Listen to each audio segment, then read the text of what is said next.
Collection Les rois de France. François Ier, le roi de la Renaissance. Règne et pouvoir, un roi dans l'histoire.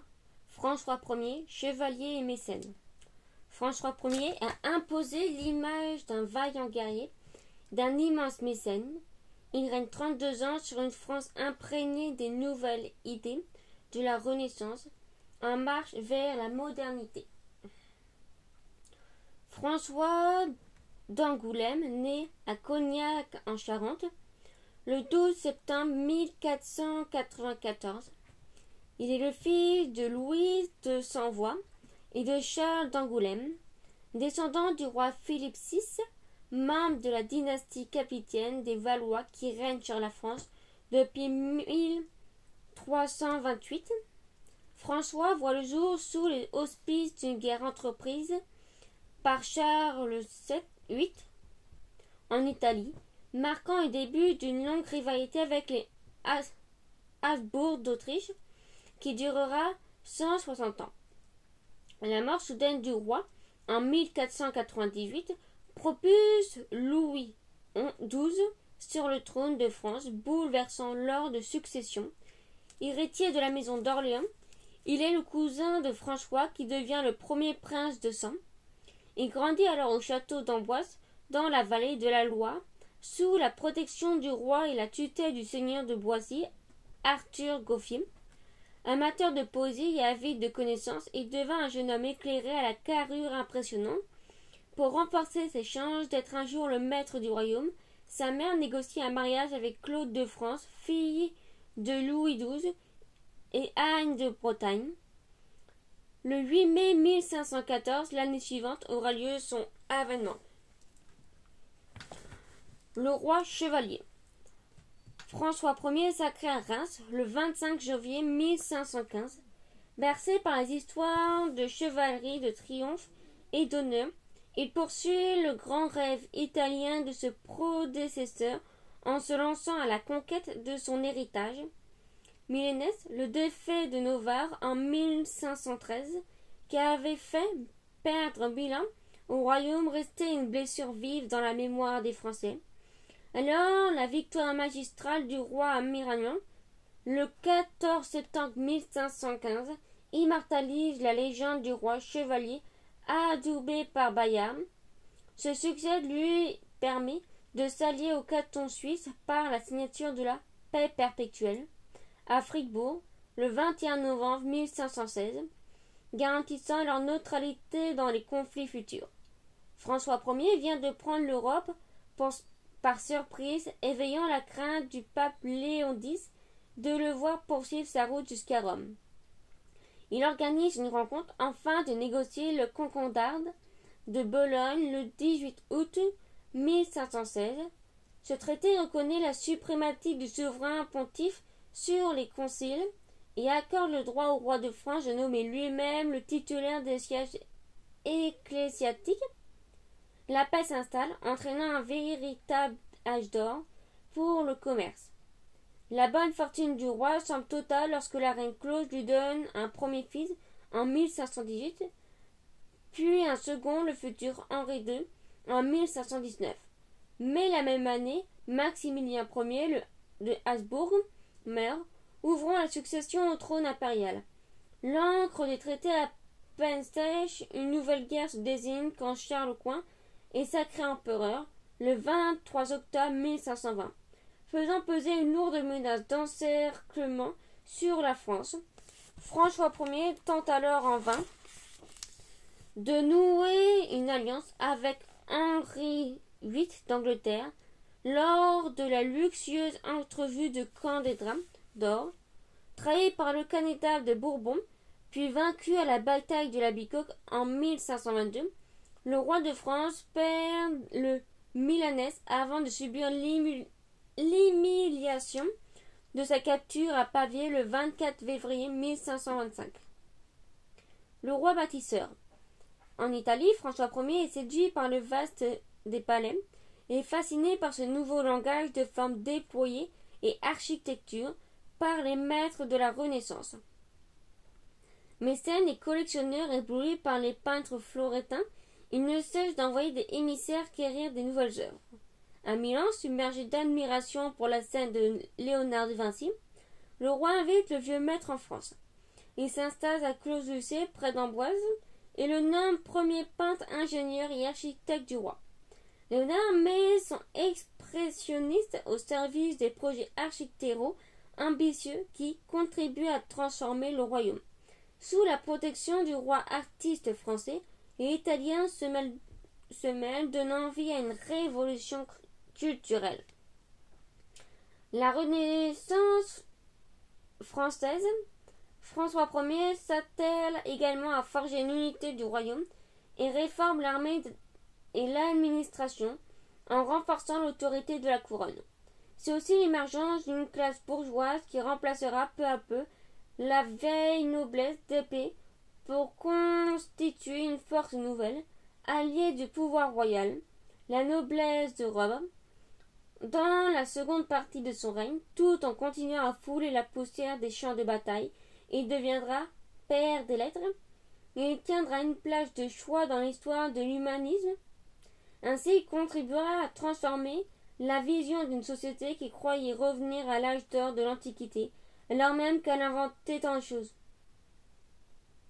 De toutes choses, il ne m'est demeuré que l'honneur et la vie qui est sauvée. François Ier à la suite de sa capture à Pavie.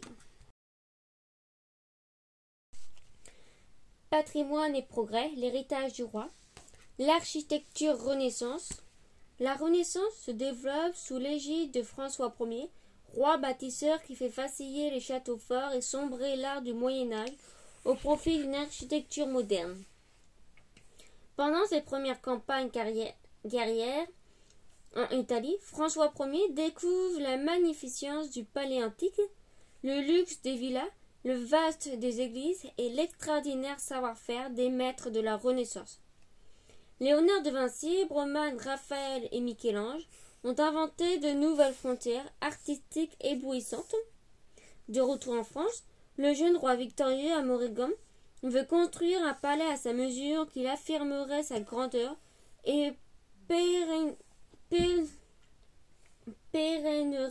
sa légende à la lueur de l'histoire.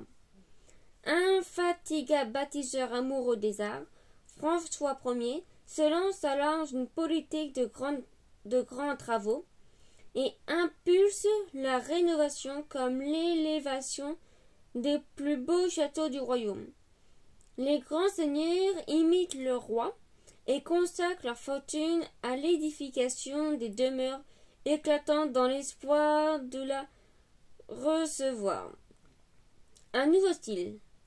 Les chemins de ronde, remparts, fossés et ponts-levis des châteaux forts, qui offraient une protection efficace aux seigneurs, sont pulvérisés par les progrès de l'artillerie. Ils disparaissent ou sont adaptés pour devenir décoratifs. Vestiges d'une gloire passée, les architectes de la Renaissance inventent un nouveau langage des formes caractérisées par l'harmonie, les notions de symétrie et l'équilibre des proportions, afin d'atteindre l'essence de la beauté et établissant des règles de construction là où les édifices médiévaux ne faisaient que s'adapter au terrain. L'art devint une science qui se base sur le nombre d'heures et requiert un savoir mathématique. À cet égard, le plan carré ou rectangulaire sur le modèle de la croix grecque est privilégié. L'ornementation, d'inspiration antique ou motifs géométriques, les colonnes de pilastres, les façades rectilignes et l'alignement des baies s'opposent à l'art gothique. L'architecture doit être le reflet d'un ordre parfait, clair et hiérarchique. Romorantin, cité idéale. François Ier nourrit d'abord de grands projets pour la ville de Romorantin, au cœur de la Sologne, qui abrite déjà une demeure familiale appartenant au comte d'Angoulême. L'idée grandiose d'un palais au centre d'une cité idéale germe peu à peu dans l'esprit du roi. Romorantin est voué à devenir la capitale du royaume, centre du pouvoir et résidence principale de la cour. Dès 1517, il confie à Léonard de Vinci, nommé peintre, ingénieur et architecte, du roi le soin d'imaginer les aménagements de ce projet pharaonique. Installé depuis peu à Close-Luquet, près d'Amboise, il désigne un palais qui trônerait à cheval sur les deux rives de la Saône et envisage des aménagements hydrauliques de grande envergure. L'architecte visionnaire conçoit une ville débordante d'inventions techniques, une cité plus saine capable de se prémunir contre les épidémies grâce à la circulation de l'eau qui permet l'évacuation des déchets et pourra aussi à l'énergie nécessaire au fonctionnement des moulins et au développement du commerce.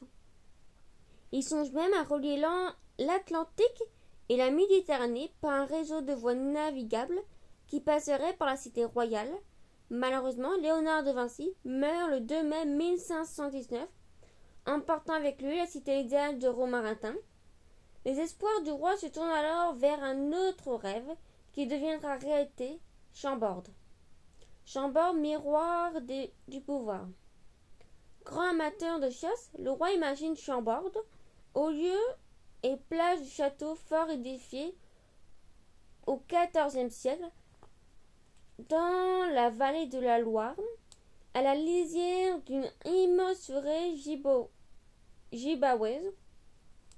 S'il n'existe aucune certitude de la participation de Léonard de Vinci au projet de Chambord, le château semble pourtant porter le stigmate de son génie. L'escalier à double révolution où il est possible de se croiser sans jamais se rencontrer en est assurément le plus bel exemple. Cet édifice monumental dont les travaux débutent en 1519 n'est rien de moins que l'affirmation de la puissance d'un monarque qui jette les bases de l'absolutisme royal. La structure même du bâtiment se présente comme un manifeste à la gloire du roi, où son emblème, la salamandre, est omniprésent. Les travaux de construction sont l'œuvre de maîtres artisans français qui poursuivent leur tâche sous le règne de Henri II, fils du roi François Ier. L'édifice est achevé en 1685 grâce au mécénat du roi Soleil. Depuis 1981, le domaine national de Chambord est classé au patrimoine mondial de l'UNESCO. Blois, palais de l'enfance. La reine Chaude de France a passé son enfance au château de Blois, auquel elle voit un attachement particulier. Alors François Ier décide la transformation de l'aile qui porte son nom au logis de style Renaissance. Mais il faut compter avec les fondations et surtout les silhouettes de l'édifice médiéval sur laquelle on imagine une nouvelle façade quadrillée de moulures, de pilastres et d'éléments décoratifs antiques. L'impressionnant escalier polygonal accueille une profusion de monogrammes et emblèmes royaux et dessert nombre de balcons où se déroule le théâtre de la vie de cour. Le cabinet de travail du roi, orné de boiseries, sculpté des splendides candélabres, constitue le seul exemplaire renaissant de ce type conservé en France. Fontainebleau, demeure de chasse. Le château de Fontainebleau, destiné aux grandes chasses du souverain, devint pour lui une véritable obsession. Les travaux débutent en 1528 et s'étendent sur près de 15 ans pour une reconstruction totale, hormis le donjon, sur les vestiges de la forteresse féodale. La galerie François Ier, lieu privé dont on raconte que le souverain garde la clé autour du cou, est construit à l'origine pour relier sa chambre à la tribune de la chapelle, longue de près de 64 mètres. Elle est richement décorée de fresques, stucs et boiseries sculptées d'inspiration antique par les artistes Renzo Farentino et le Primatis. Ce dernier imagine aussi les fresques de la salle de bal, dont l'exécution par Niccolò dell'Abate s'achève sous Henri II. Les splendides tapisseries de Fontainebleau sont dessinées par le grand maître Raphaël. Ainsi, le roi François Ier, poursuivant sa quête du beau, aura résolument marqué le patrimoine français d'une empreinte indélébile. Politique et réforme, les fondements de l'État. En marche vers un pouvoir absolu. Le règne de François Ier donne une première impulsion à l'affirmation de l'absolutisme, participant à la fondation de l'État moderne qui vivra ses heures de gloire sous les règnes du roi Soleil. En dépit des blessures de la guerre de 100 ans, la France est devenue au fil des siècles un royaume prospère. Louis XII lègue à son cousin un État en bonne santé sur le plan économique, porté par le renforcement de l'autorité royale sur le pouvoir des grands seigneurs féodaux. Renforcer l'autorité du roi. Dans la lignée de ses prédécesseurs, François Ier verrouille le centre du pouvoir par un conseil restreint et ne siège que ses fidèles conseillers. Ainsi, sa mère, Louise de Savoie, joue un rôle de premier plan dans la direction des affaires politiques en assurant la régence du royaume pendant la guerre d'Italie. Les autres membres de ce cercle de confiance sont Marguerite de Navarre, sœur du roi, Artus Gouffier, principal conseiller, Odette de Foix, maréchal de France, Antoine Duprat, chancelier, et le connétable Charles de Bourbon, chef des armées. Pour limiter le pouvoir du Parlement, François Ier lui interdit d'user de son droit de remontrance et lui permettait de contenter les édits royaux avant leur enregistrement. Dans le domaine religieux, la signature du concordat de Bologne avec le pape Léon X en 1517 attribue au roi un ingénieux moyen d'alimenter ses finances. En effet, ce traité lui donne le droit de nommer les évêques et d'attribuer les bénéfices ecclésiastiques sous réserve de l'assentiment pontifical. François Ier ne se prive donc pas de vendre ses charges aux plus offrants afin d'obtenir des liquidités. Unifié pour guerroyer. Pour soutenir ses ambitions guerrières et financières, son rêve de conquête en Italie, le roi s'intéresse de près à l'économie. Il anticipe les besoins liés au développement d'une artillerie plus puissante en créant une véritable industrie des mines. Si tous les efforts économiques sont dirigés vers la guerre, il bénéficie également au commerce. L'État finance la mise en place d'un réseau routier, le percement de canaux ou encore l'aménagement de ponts que nécessite le transport des matériaux. Le commerce connaît un formidable âge d'or, prospérant dans le domaine de luxe qui fait la réputation de Lyon en matière de soie et d'orfèvrerie. Dès 1528, François Ier décide de simplifier la perception des finances royales en centralisant les impôts et le revenu du domaine du roi.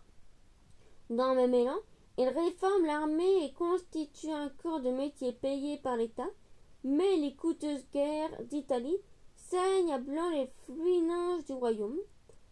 Pour ronfler les caisses, le roi augmente les impôts, taille, gamelle, vend les pierres précieuses de la couronne et confisque les provinces appartenant à de grands seigneurs.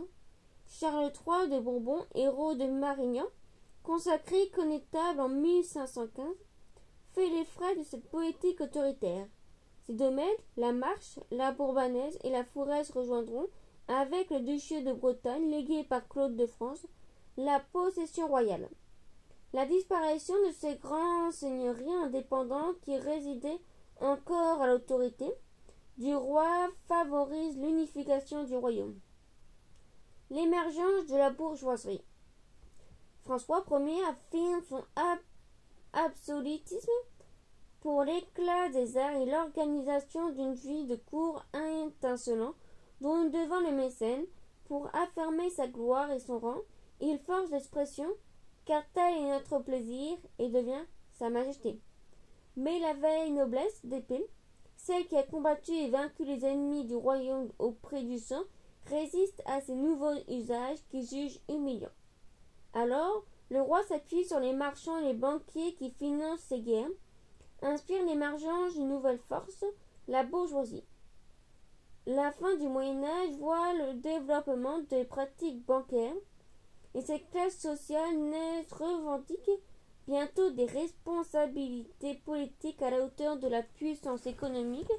Le roi lui donne les moyens de ses ambitions en créant des carrières anoblissant au sein de l'administration royale. Ces charges remplacent les privilèges de la noblesse et limitant son pouvoir. Ainsi, une noblesse de robe apparaît, d'abord dévouée au roi, et elle fera le lit d'une guerre civile, la Fronde, qui frappera le royaume un siècle plus tard. La paix perpétuelle. Outre la guerre qui se joue dans les poussières des champs, des batailles, la diplomatie, par le jeu des ambassades, constitue une guerre souterraine aux ramifications puissantes. Alors le roi de France réalise très tôt l'intérêt de se rapprocher des Suisses, vivier de mercenaires réputés invincibles. Ainsi, la signature de la paix perpétuelle de Fribourg le 29 novembre 1516 avec les cantons suisses au premier rang des ennemis vaincus à Morrigan constitue un formidable tour de force. François Ier exploite sa victoire en faisant soigner les ennemis blessés, en les dédommageant, puis il efface l'ardoise laissée par son prédécesseur, Louis XII, suite au traité de Dijon en 1513, qui achetait le départ des Suisses de Bourgogne. Après la paix perpétuelle, l'influence des confédérés ne paraissera plus sur les Milannaises. Ils respecteront leur neutralité jusqu'à la Révolution française. Conflits et traités. Le destin du royaume. Les guerres d'Italie en héritage. François Ier hérite en 1515 d'un grand rêve italien formulé par ses prédécesseurs. Il enflammera l'Europe pendant près de 60 ans, confirmant l'hégémonie de l'empereur Charles Quint. À la fin du XVe siècle, l'Italie est une contrée riche sur le plan culturel et économique, mais morcelée en divers États régis par des entités politiques distinctes. Le royaume de Naples, le duché de Milan, les États pontificaux et les républiques de Venise et de Florence ne cessent de faire la guerre à grand renfort de mercenaires pour étendre leur influence. Ces conflits intérieurs font naître dans l'esprit du roi de France Charles VIII les prémices d'un grand rêve italien. Héritier de la maison d'Anjou, il est fermement décidé de faire valoir ses droits sur le royaume de Naples, qui conquiert en septembre 1494, précipitant la France dans la guerre d'Italie. Louis XII poursuit l'œuvre de Charles VIII et convoite également les Milannaises en tant qu'héritier de la maison d'Orléans-Visconti. D'abord victorieux, il est chassé hors d'Italie et perd cette précieuse province lors de la bataille de Novare en 1513.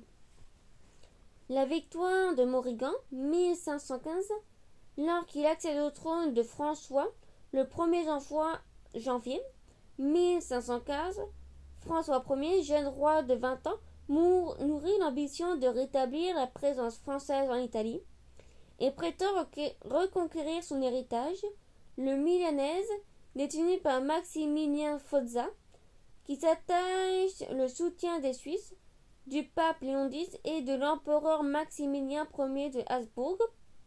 François Ier affirme sa double légitimité sur le duché puisqu'il descend, tout comme son épouse Claude de France, de Louis Ier d'Orléans et de Valentine Visconti. Alors ils achètent la neutralité du roi Henri VIII d'Angleterre de renouveler une alliance avec les Vénitiens. Après avoir pris le soin de confier la régence du royaume à sa mère, Louise de Savoie, il franchit les Alpes et parvint à contourner les Suisses. Ils doivent se replier sur Milan. Le 13 août 1515, le chevalier Bayard, sous le commandement d'Anne de Montmorency, attaque par surprise la cavalerie ennemie de Villafranca-Piémont. Cette victoire sème la discorde au sein des troupes du pape et permet la capture du condottier Prospero Colonna. Mais c'est l'après-midi du 13 septembre 1515, près du village de Marignan, qui s'engage l'une des batailles les plus sanglantes de l'histoire. Les Suisses du cardinal Skinner se reculent pas devant l'impressionnant dispositif d'artillerie, mais en place par François Ier très vite. Le sang et la poudre se mêlent au bruit des canons, des tirs d'arquebuses et des cris de soldats qui deviennent des formes froissées, aux membres arrachés, agonisant à terre. Les lignes suisses progressent, mais pilonnées sans relâche. Elles s'effondrent comme un seul homme. Les deux camps s'affrontent sans pitié, et seule la nuit parvint à faire cesser les combats sans désigner de vainqueur. Le lendemain, à l'aube, le renfort de la cavalerie vanicienne donne la victoire au roi de France, forgeant sa légende guerrière et pulvérisant les réputations d'invincibilité des Suisses. Le soir même, il est armé chevalier par Bayard, après la soumission de Maximilien Sforza et du pape Léon X. François Ier signe la paix perpétuelle le 21 novembre 1516 à Fribourg, assurant la neutralité des cantons suisses, traité qui sera respecté jusqu'à la Révolution de 1789. La couronne impériale.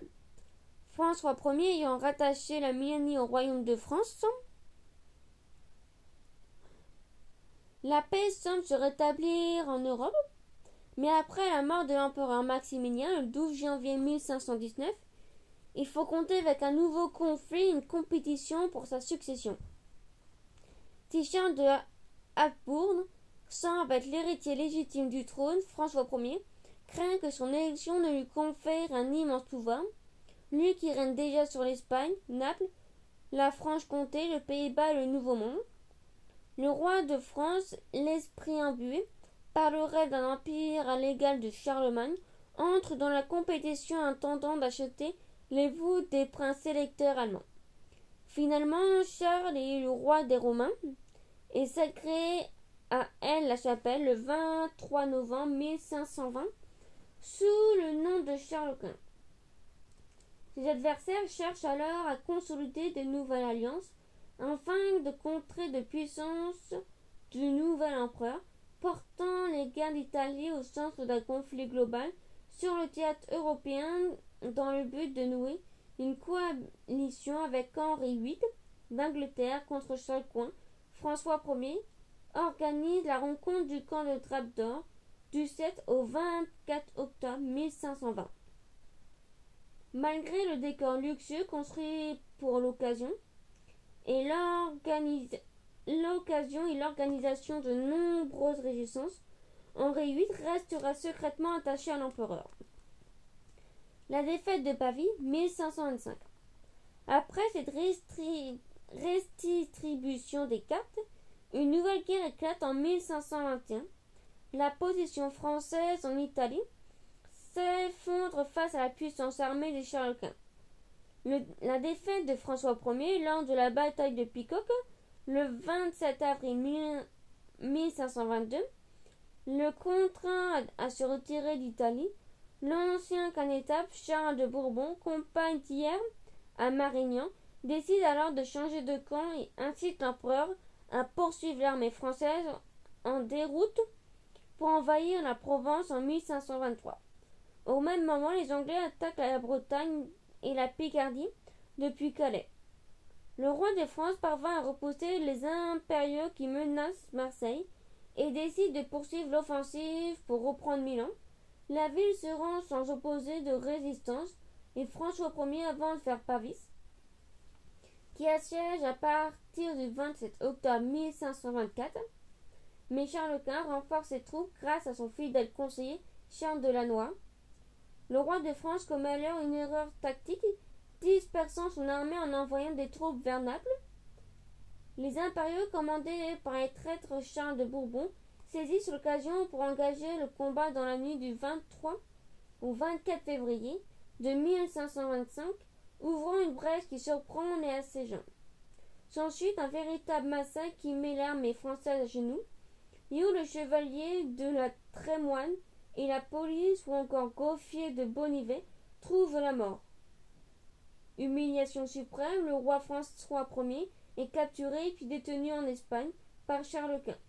Puis le traité de Madrid signé le 14 janvier 1526, l'empereur exige qu'on le restitue au duché de Bourgogne, faisant valoir sa filiation avec Charles le Téméraire, qui en était le maître.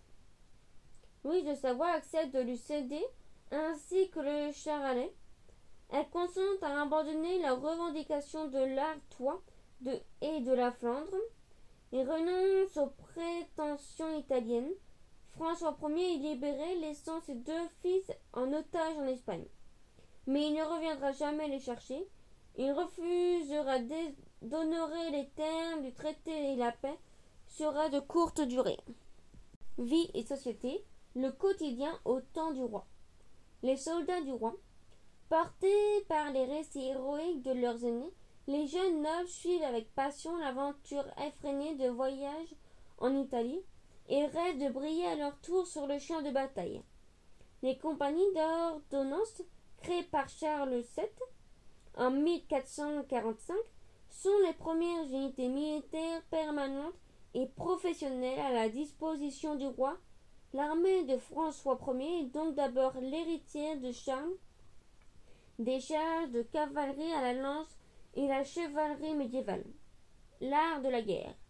Les chevaliers nobles volontaires qui composent le banc et l'arrière-ban reçoivent une solde annuelle. Ils sont accompagnés de lances comprenant 2 artilleurs, un arquebutier, un couturier, qui égorgent les cavaliers ennemis tombés sur le champ des batailles, et de quelques valets. Ces derniers ont pour tâche de négocier le rachat de leur maître, mort ou vif, lorsqu'il est fait prisonnier. Le camp de bataille se fait alors le théâtre d'une lutte acharnée pour capturer les cavaliers les plus riches de l'armée ennemie. Mais la puissance grandissante des armes à feu rend cette organisation de plus en plus obsolète, et de grandes innovations techniques comme le boulet de fer et ventre-ligne et fortifications bouleversantes les précèdent de l'art militaire. Grâce à l'artillerie, peu importe désormais, comme le préconise l'écrivain romain Vécène dans son Epitoma Rai Militatis d'avoir l'avantage du soleil et du vent. Les lésions. Le recours massif et systématique aux mercenaires étrangers, suisses ou lusquenais allemands, pèse sur les finances du royaume. Aussi, le 24 juillet 1534, François Ier réorganise l'infanterie française en créant 7 légions permanentes de 6000 hommes, instituant une sorte de service national qui jette les bases d'une armée de métier. Celle-ci ne mobilise pas moins de 42 000 hommes, des pieds français, qui sont formés au maniement des armes.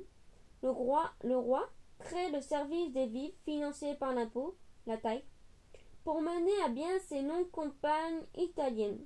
La France possède alors la plus importante artillerie d'Europe, dont le roi ne sera pas encore pleinement tiré parti, puisque sa mauvaise utilisation provoquera sa capture de Pavie. Fin.